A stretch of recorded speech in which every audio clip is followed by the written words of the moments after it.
All right, my dear friend, we're continuing on into our adventure and discovery of the greatness and the power of marriage, the most important work in the world, the hardest work in the world, how to bring two opposite beings, creatures together, and the most difficult surgery in the world.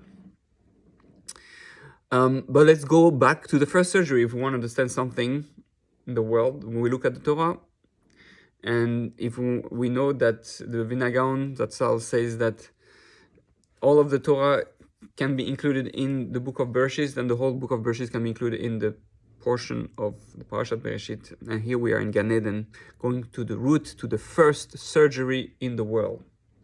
What happened? ויבן השם אלוקים את הצלע אשר לקח מן האדם לאישה ויביאה אל האדם.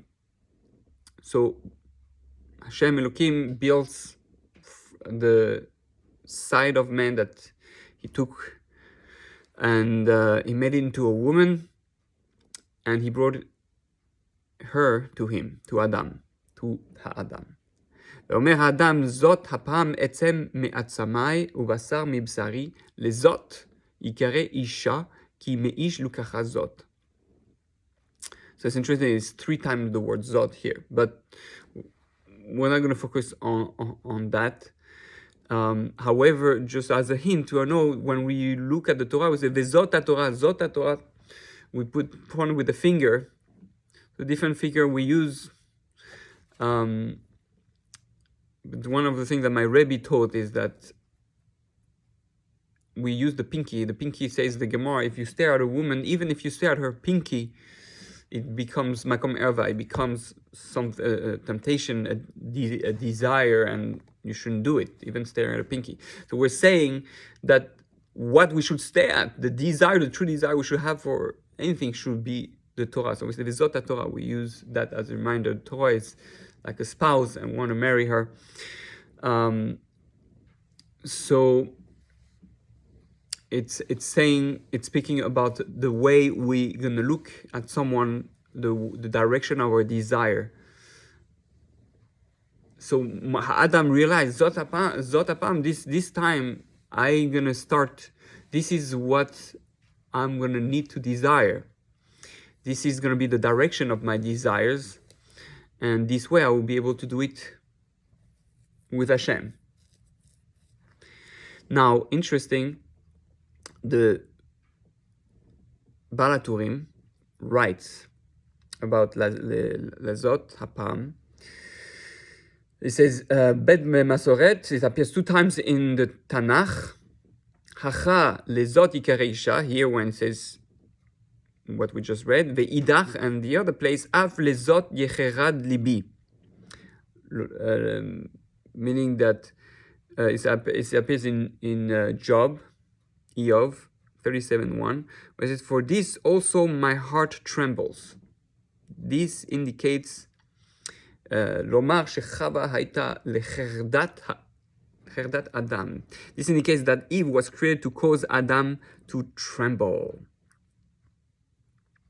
So I'm not going to go into Eov now, although that's going to be, something that we want to do to really go deeper. But it's speaking about the trembling of the heart. That Adam, there was a hint as if that Hashem is hinting to us. Adam is understanding that this is where my heart is going to be shaken by. And therefore, we know entering into a relationship with a woman, there's going to be a shaking of our emotions. A shaking, our hearts is going to be a roller coaster, right? Like the signal when you're alive, ups and downs, ups and downs, ups and downs. So your heart beating, this is the trembling of the heart. There's a good trembling, obviously, and there's a dangerous trembling. But right now we're just taking it on the surface level. Understand that being with a woman, being with a man, the hearts are going to be trembling. I know my emotions are going to have a lot of ups and downs. It is part of the process. if I enter in my marriage and I think it's just going to be smooth, I already don't, meaning it can be smooth, but if there's not going to be any problem, there's not going to be moments where I feel her, I don't feel her, I feel love, I don't feel loved, then we're delusional. Love doesn't mean just feelings and emotions. Love is when my emotions are gone, I still love her. Because love is not just an emotion. Love is a commitment. Love is an understanding of the true unity of two beings, no matter the physical or emotional experience that we have. So, we continue. Therefore, a man shall leave his father. Oh, so first I forgot to say that this time in bones of my bones and flesh of my flesh, this shall be called woman, for from man was she taken. So we understand the man and woman are really one. It's really one. That famous story from Rabbi Ari Levin, where he goes to the doctor, is doctor, my wife's foot hurts us, right, so to speak. So it was something like that. We should, whatever my wife feels, I should feel. Why? Because it's not a separate being. It's not I'm meeting someone, another species or another creature or someone completely random. No, the person that I chose to get married to, in most cases, is my true soulmate. And what we have to understand is true unity means what she feels, I need to feel. What she thinks, I need to think. There's 5 levels of love: physical love, emotional love, intellectual love, spiritual love, and divine love. I have to be in love on those 5 levels with my spouse. So we have to understand that our souls are one, and then the body looks like we're separated. Really, we're one, and we have to become. That's why we have to become basar echad. We have to bring it through our flesh, become one again, as our soul is. So really, we understand she was taken from me, so she is me. Her problem, her situation, her weaknesses, her strength are mine. So if she has problem with a certain character trait, it is my problem to help her resolve it, to help her. She has to do the work herself too, but it is our problem. If you're sad, it is my problem too that you're sad. What happened with Adam and Eve when there was a fight? The first fight in Gan Eden. Adam is here and in the Gan Eden, and he accuses his wife. It's your fault. How could you give me this apple? And Chava says, my fault? You lied to me. You didn't trust me. You told me if I touch the tree, I'm gonna die. And I touched the tree, nothing happened. So how could I even trust your word? So I ate the fruit and you ate it, and that's I wanted to show you your own mistake. I was kenegdo. I said, yeah, but you drew both death to the world. You did what God didn't want, and then you brought death to both of us. So there was a big fight in Gan Eden, the first fight of history of couples history, of love history. And what did Adam do? He separated from her. He separated from her for 130 years. What men do when they feel guilty, when they feel doing something wrong, and I don't want to deal with it. They just leave. Silent treatment. Men are usually the expert at it. Sometimes it's the woman who does it, but most of the time it's the man. They don't need to talk about it. They just need to think of something. I'll come back in a few hours, in a few months, in a few years. Okay, let's start from scratch. Are you kidding me? So the idea is that that's not the right thing to do, and he realized that he had these discussions with the wives of Lamech, for those who knows the story after, and Lamech's wife's like, how can you do marriage counseling when you're not even married, you don't stay with your wife, you're separated? So you're right. Let me go back to her. I was acting like a selfish man.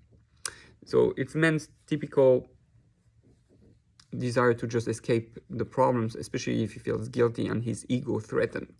So let's continue. Therefore, and so here it's connected to what we're going to say. Therefore, a man shall leave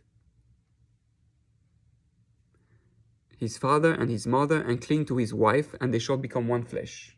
על כן יעזוב איש את אביו ואת אמו ודבק באשתו והיו לבשר אחד. So this is very, very powerful. It's the first time he speaks about parents. Adam Rishon didn't have parents. And what does it come here? What's the connection? The connection is that the woman naturally attaches herself to her husband when she leaves her home. Because as a female power is to attach herself to create, right? She doesn't have a mitzvah to attach him. She doesn't have a mitzvah to attach himself to him, because she naturally does it. But he's pushed to attach himself to her, because a man is very independent and he's still connected to his home. He feels he's in and out of his home, but he's still connected always to his home. He's leaving his home is not really leaving, and it doesn't feel like he's lacking. He's still connected to his parents on some level. But the woman, when she leaves her home, because the woman is more about the physical power, the material power of building a home, building something new. So she's now out of her place, of her makom kavua, and now she needs to grasp something, to create something, to plant a seed, to build. And that's the Bina Yesera that she has. She had that natural understanding of how to build something from scratch, something new. And she attached herself naturally to the husband. She glues herself. The man needs to work extra hard to leave his parents' household, meaning, even in terms of minhagim of that, the woman, whatever happens, whatever the father and mother were doing, she doesn't follow that anymore. The law is she follows her husband's minhagim in the majority, at least, of things. So, but the man, he has a whole lot of minhagim, customs, and ideas of what a marriage is, because he saw his father acting like that with his mother. He saw his mother acting like that with his father. So he looks at a marriage in a certain way, the way he looks at home, and he's used to certain things at home. It's very nice you're used to those things at home, but you're starting from scratch. You are not your father, you're not your mother, but you got a lot of things from them. So you have to see that even though you're going to take a lot of things from home, you are starting something new, and you're not marrying your mother, and you're not your daddy's son anymore. You are starting a new life, and you have to be a man, and you have to be a better man than your father, and you have to be treat your wife better than your husband treated your mother, even if they treated good. But you need to improve. Why are you here in this world? We're here to get married. You're here for the next generation of couples. You're here to be the role model. Our children are here to enhance the next generation. So if we learn how our parents did, the good thing they did, we take and improve, and the bad things they did, we don't take and we get rid of them. So this is what's happening here, where I understand that now I'm starting something from scratch. I cannot expect my marriage to be the same as my parents. It should not be the same. So don't impose on your spouse the marriage you saw of your parents, because a lot of it is defective. But you bring the good things with you. Okay, so that's very important. Now, let's continue a bit more. Comes the big part, the scary part that's going to make our heart tremble. They were both naked, the man and his wife, and they were not ashamed. ויהיו שניהם ערומים האדם ואשתו. Oh, ולא יתבוששו. I just want to add about davek. It says that a man need to be davek in his wife. He needs to attach himself to his wife.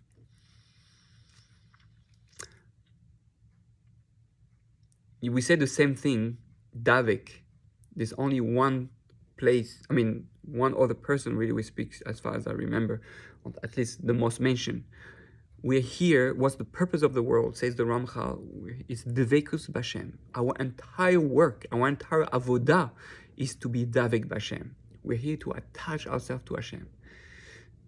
And how do you practice that? So the Rambam says you attach yourself to your Rebbe.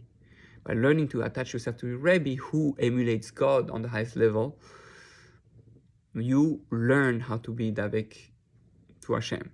But is also the wife.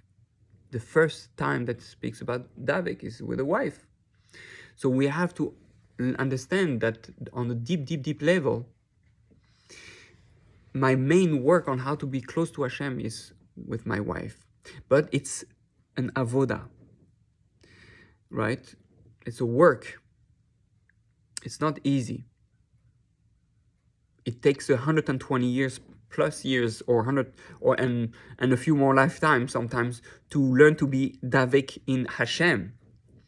Why do you think you have 120 years? You have to be married all the years of your life, because your entire life is barely enough to learn to become one and glued and attached to someone. The same way it's hard to connect to God and to understand God and to know who He is. The same thing, it's hard to understand your wife and who she is. The first part in the Torah, there's 5 books. The first book is Bereshit, in the beginning. It's like a shidur. When we first met, when we started learning about each other. You're a man, you're a woman, you come from there, I come from there. Yeah, it's an introduction. It's the plan. We're planning the relationship. We're getting married. We're preparing. And then comes the second book of the Torah, which is Shemot. What's Shemot? Shemos is the names. What's the names? Now I need to know who you are. I need to know who you are. And that's hidden in your name. We have to analyze, well, first of all, what your name. The name is part of knowing the mission of the person. It's your mission, its powers and weaknesses. And here that's connected to what we were saying. They were both naked, him and his wife, and they were not ashamed. What it means they were naked? Does God need to tell us that they were naked physically? No. Who cares? Plus, we know that they were not. Their body was not physical like we have now, a body of skin. It was a body of light. So, how can you be naked? The idea is that they were transparent. They saw through each other. It's teaching us, if you want to be Davek Bishto, you want to become one flesh, it's giving you the manual. You're going to need to get naked. It's one of the first things we do on the first wedding night. We get naked and we have intimacy. So what does that represent? It represents the fact that you're going to need to know me completely, inside out. You're going to need to know all my qualities and all my weaknesses, all my good parts or all my bad parts. And that's the names. The names takes the essence of the person. The whole book of Shemot is us learning who Hashem is, how to speak to Him. How when you do this, it makes that person angry, and how do you? What name do you use? How do you say please? How do you say I'm sorry? How do you say thank you? How do you interact with such a beings? With Hashem, it's the names of Hashem. We learn about all the names of Hashem. That's the name of the Jewish people. So we're learning from both sides. what a man is, what a woman is. I'm learning what my wife is about. And my heart is gonna tremble. Wow, I didn't know that, you had this problem. I didn't know you were like this. I know you were like that. Don't worry. Don't have your heart tremble, because this is you. You that facing yourself. It's not only is you facing yourself, but more important is I'm showing you the parts that you can help me fix. I'm showing the parts that you can help me grow, that are really part of you. That when you do that, you're going to complete yourself. Being able to deal with those problems and embracing all the good and all the bad, you'll be able to embracing yourself. Because I'm a body and soul, and my soul comes and sees the body and say, whoa. And this is the soul says, whoa, this is who you are, this is what you are. I don't know if I can deal with that, it's too intense. And the soul says to the body, what, you eat? You do all those physical stuff? I'm not interested in that, it's boring, I don't like it. Well, body and soul, you're like husband and wife. I'm sorry to tell you, you need to get married. You really want the same thing. Your body is a glove of your soul. It's part of your soul. It's going to become one with your soul. That's what's going to make you the real you. At the root, your body and soul are one. Now you look separate. I don't feel like I'm my soul. I don't feel like I'm my body. I don't feel like they're one. But you need to marry yourself. And you're going to look at yourself in the mirror and say, wow, I'm this. And you do some soul searching, introspection. And I do this wrong. I have this quality. Look in the mirror. Get naked. See who you are. Be transparent. Be vulnerable with yourself. That's what trains you for true marriage. And your marriage, we get naked physically also to understand that concept. We need to be able to embrace every part of each other. So one of the things that the rabbis, the Chachamim, said about intimacy, they give a chumrah, they give a very strong advice, very important advice. It says the bedroom is like the Holy of Holies. If you want to become one with God, you can't be one at once. It has to be progressive, or otherwise your soul, your life is gonna shatter. You're gonna lose it. It's gonna blow up. It's too intense. So therefore, I want the Kodesh Kodesh to be completely dark. And I'm going to speak to you very softly, with the voice coming from between the Kruvim, with a voice that you're going to recognize, like the voice of your father. It says that when Moshe heard Hashem's voice, it was the voice of his father. So I'm not going to scare you. We're going to do it slowly but surely. When we go in the bedroom is like the Kodesh Kadoshim, the Holy of Holies. It's completely dark. We're supposed to not put light. Why? Because chas v'shalom, that we're going to see something in the person, something physical, that we're not going to like, something that's going to make us react a certain way, that's going to make the spouse, as much the man that the woman, feel uncomfortable and feel, there's a part of him that he doesn't like, that she doesn't like. I'm not going to be desirable. I'm not going to be lovable anymore. We have to learn to love every part of each other, the good and the bad, the beauty and the beast, the beauty and the not as beautiful. But really, even what's not beautiful is beautiful. It's not beautiful now because it's not yet worked on. It's all more external. So the same way I might see something. So what we're doing, we keep the no light, especially at the beginning of marriage, because we want to make sure that there's a trust, that the love is not depending on just a physical thing, on superficiality, on appearance, and we truly to learn to love ourselves with what's truly inside, the beauty of the person, the greatness of the person, the soul of the person, the qualities of the person. And then little by little, we learned to appreciate each other and desire each other and love each other. And then we can put maybe a little bit more light to get, because now I know you love me no matter what. I know you love me, every parts of me, physical, emotional, intellectual, spiritual. So that's the challenge here. This is what marriage really is. This is what it's teaching us here, I believe, with God's help.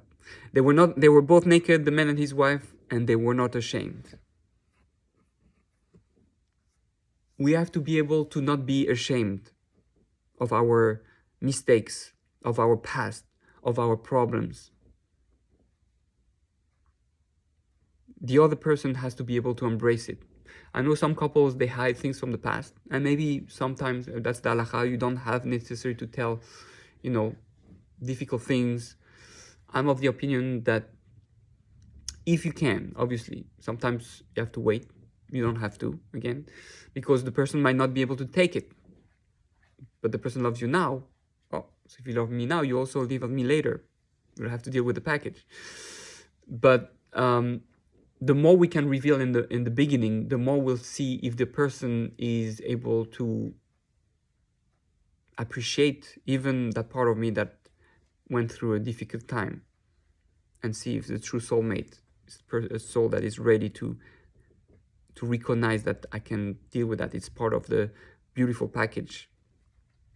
So I advise usually to say as much as you can before, unless, again, everything has to be discussed with your rabbi before, or with someone who knows those things, the halakha, what should be said, what should not, to make it more safe. So they were not ashamed. Adam and Eve were the first. There was nothing, they hadn't done anything wrong. So it was transparent and they were not ashamed. But what's the next word? Right after that, once you're naked, you're not ashamed, you see everything. I accept you as you are, fully, inside, outside. Inside out, outside in. The next word is Vehanachash. Haya aru mikol chayat hasadeh asher asa Hashem Elokim vayomer el haisha af ki amar Elokim lo tochlu mikol etz hagan. Now the serpent, the snake, the Nachash, was cunning, or he was naked. This also speak about naked. More naked than any, and more transparent than any beast of the field that Hashem, God, had made.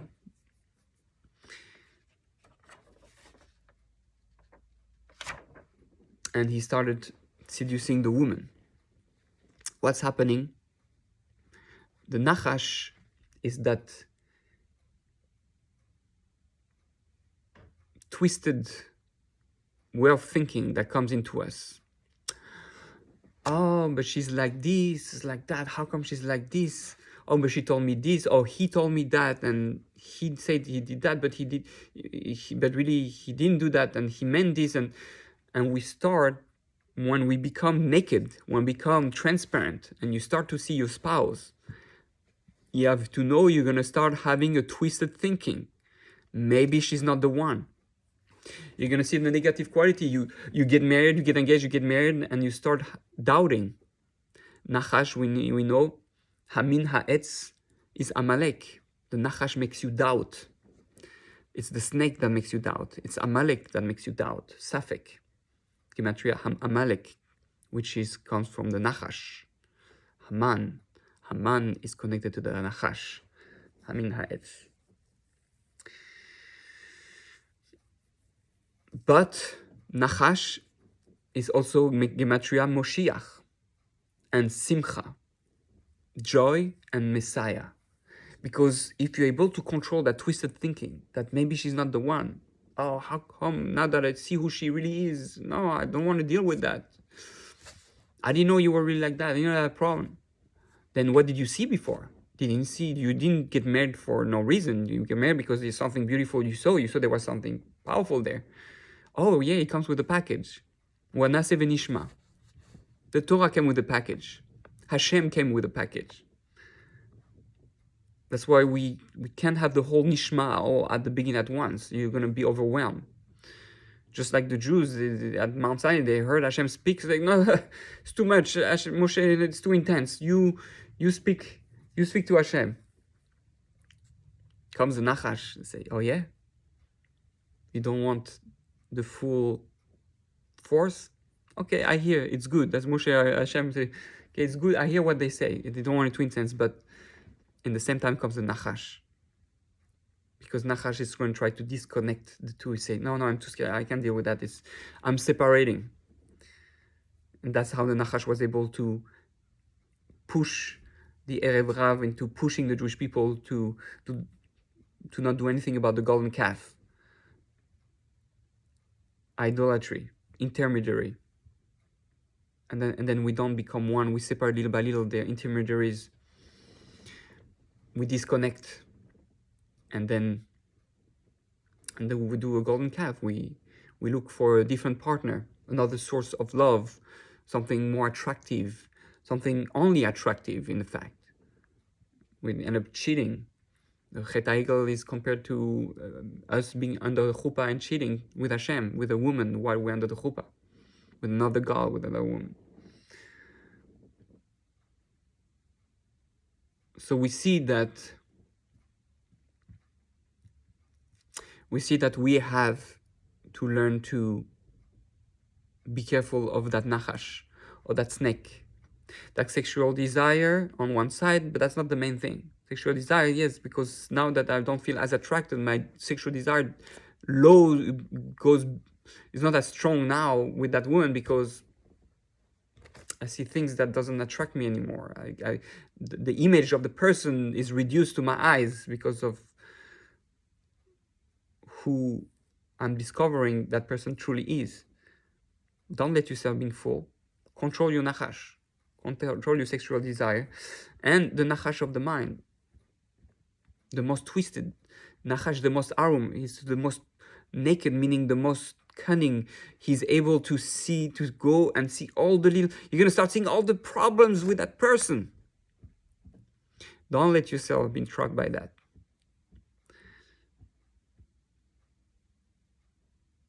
So we have to be careful when we get naked in front of each other, when we become transparent and vulnerable. The nachash is going to come. You're going to start thinking a certain way. You're going to start to doubt and ask questions. So we have to be ready for that. We have to learn that there's going to be disappointment, ups and downs. But that's the challenge of marriage. This is what we're here for. This is our real work. Learning to undress little by little and show our true self to our spouse. Like I read last time, my last class on marriage, right? It's marriage is like two gifts. Not here. Marriage is like two package that each beautiful wrapped package, and it's the job of each spouse to unwrap the package little by little. But we have to do it slowly, a bit in the dark at the beginning. You have to trust Hashem knows what He's doing. There's no coincidence you met that person. So don't worry that you're doubting. It's normal. Everybody is doubting. 90% of the marriage, if not more, that get divorced are not supposed to be divorced. The people don't want to be more naked in front of the other. They don't want to show their ugly side. They don't want to deal with it. Or the ugly side of the other, which is really our own. We don't want to look in the mirror. We don't want to do the work. We're lazy. It's a lazy generation. Everything has to be easy. Easy pass. Everything has to be I, me, iPad, iPhone, fast food, plastic. this is the generation we live in, especially today. So we have to be very careful and fight more than ever before. We need to be fighters for marriage, fighters for unity, and work hard with a coach, with a therapist, with a social worker, with a rabbi, with people who are good in marriage, who good role models. So this is our challenge, and this is our main work in this world. That's why you created. There's nothing more important than that. Everything else, all your work, your career, your dreams, all that, it's nothing compared to that. This is the real thing. And that's why it's so hard. And that's why all the forces of evil are going to do everything so that your marriage fails. But if you fight and you try to be together, despite all the doubts and all the negative part that you see in your partner, which really are part of your own because it's one soul and one body, the more you're gonna see an incredible love getting built, and true love. Then true love is gonna come. Again, marriage is a breeze, right? A breeze, once it's cut, a circumcision, that's it. It's forever. With Hashem, it's a breeze. It's forever. There's no such a thing as divorce per se. Divorce is only when, get is, there's no two letter gimel test next to each other. Get technically doesn't exist. It's because there's someone really, really so sick and so, or so abusive or so thing, then yeah, the divorce is necessary. It's a mitzvah even. But that's because the other person is so sick. If we're not so sick, with the reason you met that specific person at that time, at that place, and that you even desire that person, it could have been 1,000 other people. There's always more beautiful bodies, more beautiful, attractive. So it has nothing to do with that. It has to do with it's something that touched you and you wanted that thing. That's something subconscious, and that's what God is taking care of. It says when God finished creating the world, He's worked with zivugim. That's his whole job, to do shidduchim. So don't rely so much on the shadchan. Rely more on Hashem, on your guts, because Hashem knows what He's doing. So God willing, may we all be able to take that work seriously, to work at it, and to come closer and closer to Hashem, closer and closer to our spouse, because it's one and the same thing. Kaf and Bezat Hashem will have very happy, long-lasting marriage. So may Hashem all help you have the best marriage possible. Baruch Adonai L'olam, Amen v'Amen.